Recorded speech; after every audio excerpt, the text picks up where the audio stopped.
Hello, Brian from the Consequences of My Curiosity Brian here, having finally found the time and relative interest to watch Justice League, the Snyder Cut. And now that I have, effective immediately is my personal vendetta against every single person who wanted this. The version from 2017 is embarrassing. There are not many steps in between it and the boundary where I feel like you aren't allowed to call something a movie anymore. But that has kind of dominated the conversation surrounding this movie too. The best thing you can say about the Snyder Cut in comparison is it looks finished. The story goes, for the few of you who don't know, Zack Snyder was making the Justice League movie, and then there was a family tragedy which led him to leave around 2/3 into production, which no matter how much the final product truly sucks, should be met with nothing but respect. But then Joss Whedon was hired to finish the movie, but I guess ended up shooting 2/3 worth of a movie, and then he was told to fit those 2/3 he shot into the remaining third, and then edit that down to 2 hours. As you might expect, the film is kind of a mess.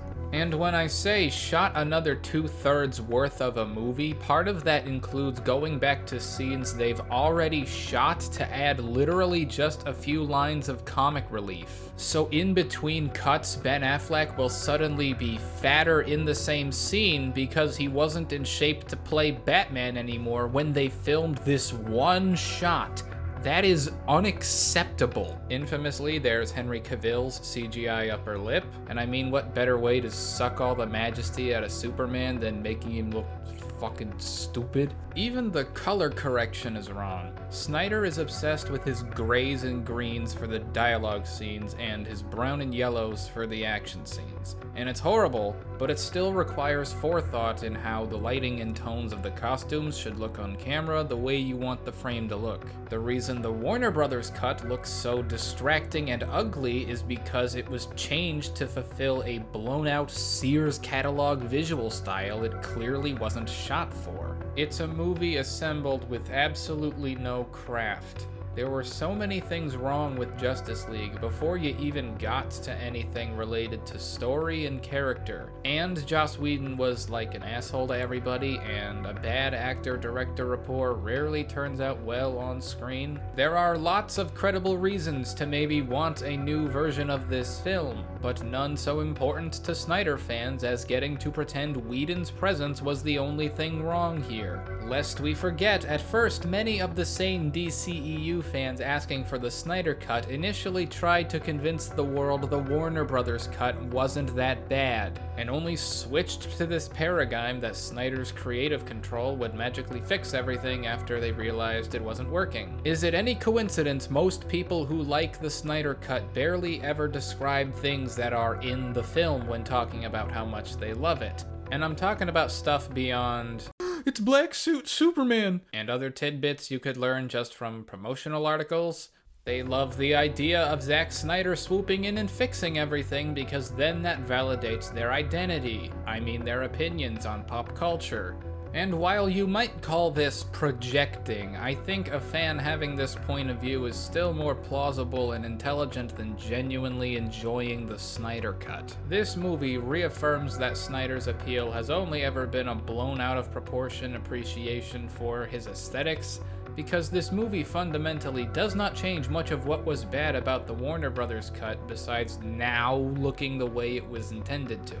Snyder is a man who makes actors stand in what I'm sure were very pretty storyboards, and somehow he's convinced a bizarro cult of devoted weirdos he's some sort of intellectual. So yeah, it looks like a movie that was shot, edited, lit, and color corrected the way it was supposed to be. But that does not convince me there's anything clever or profound to his work.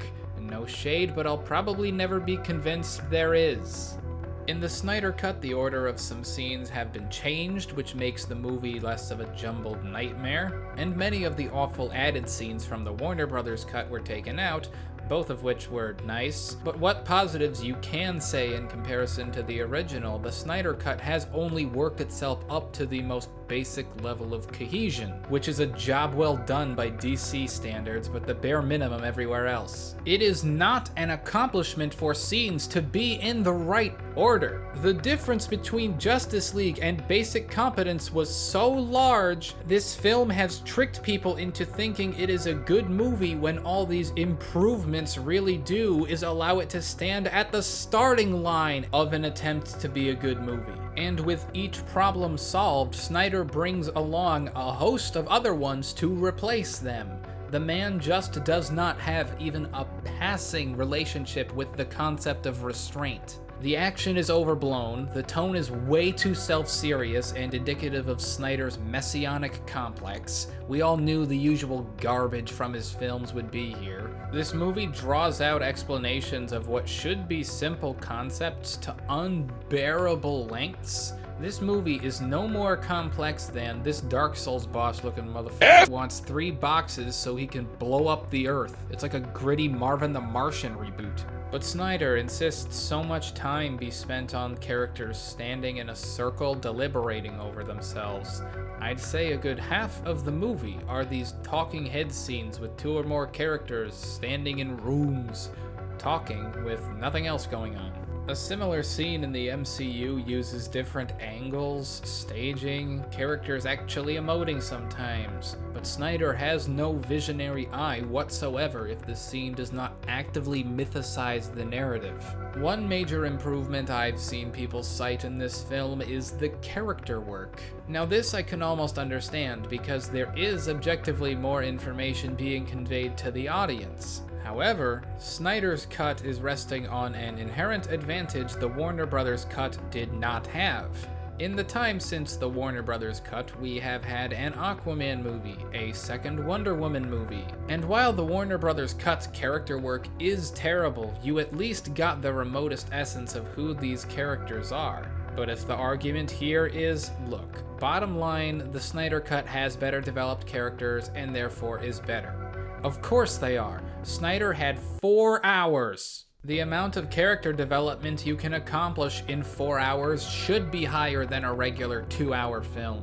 The Snyder Cut's runtime is so excessive and bloated. Despite everything to punch it up from the Warner Brothers cut, I hated the experience of both equally. This isn't a case of a 4-hour movie so intricate and complex the length was necessary. Zack Snyder told a basic functional narrative. It just took him 4 hours of movie to properly do it. There is nothing special or unique about this film that warrants it, as the actual character development isn't any better executed, there's just more of it. Wonder Woman and Batman weren't bad, I guess, but Wonder Woman is an idiot because she spends the first action scene trying to stop a bomb from blowing up a building, and then she blows up the building herself.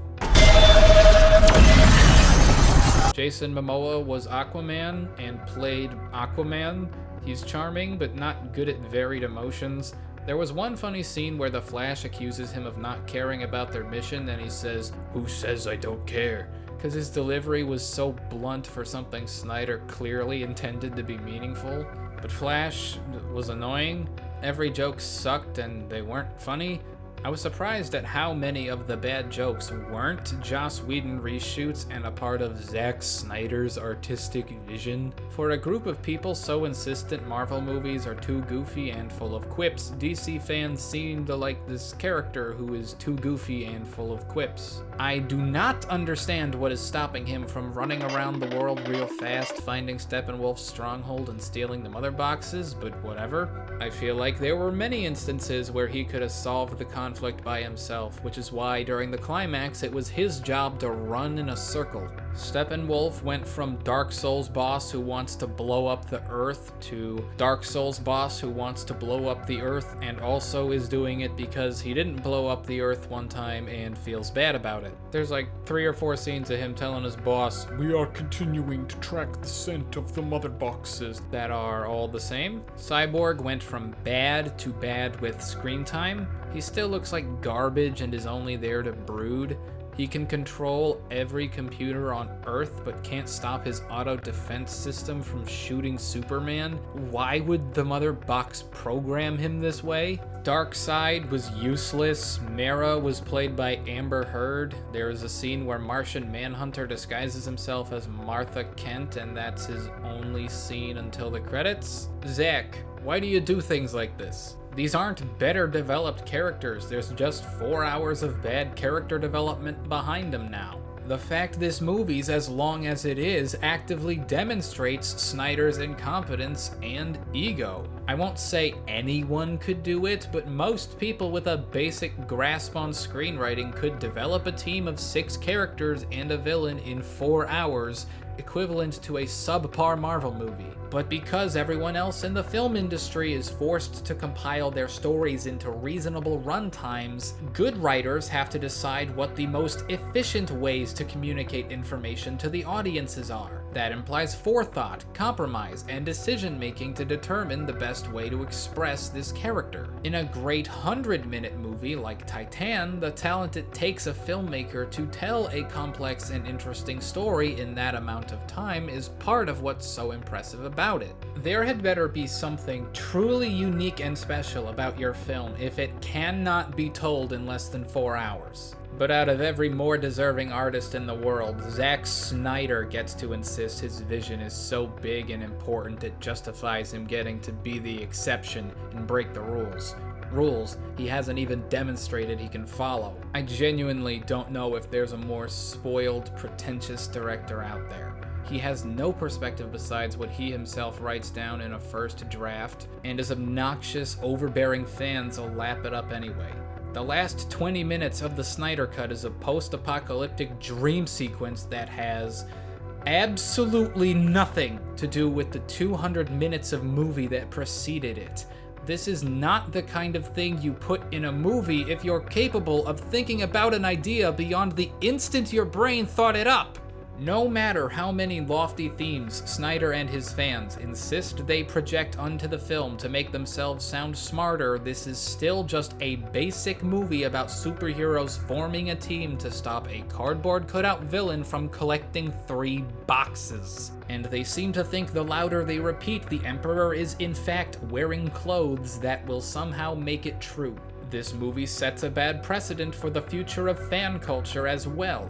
I get studios and producers sometimes completely botch movies and prevent creators from getting their vision across. But specifically in the case of Justice League, it shows that fans can whine and scream enough that they'll eventually get their way. It shows that deflecting the blame for a bad movie works, and you never have to admit something on your side of a pop culture schism you've decided should be an extension of your personality was bad ever again.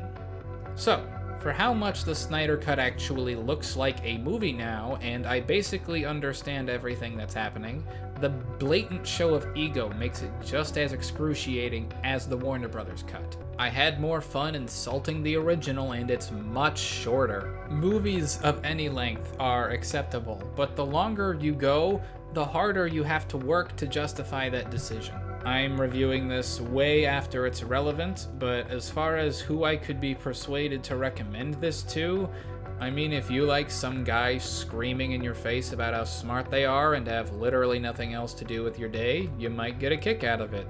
But if you're not in Snyder's brain-dead cult following, I don't know what you're expecting to enjoy. 2 out of 10. Anyway, did you like this movie more than me, less than me? Well, if you care to, please tell me. And as always, if you like not only words, but the way I arrange and then say them, please consider giving this video a like and subscribing to me, Brian from the channel Brian. Thank you and goodbye.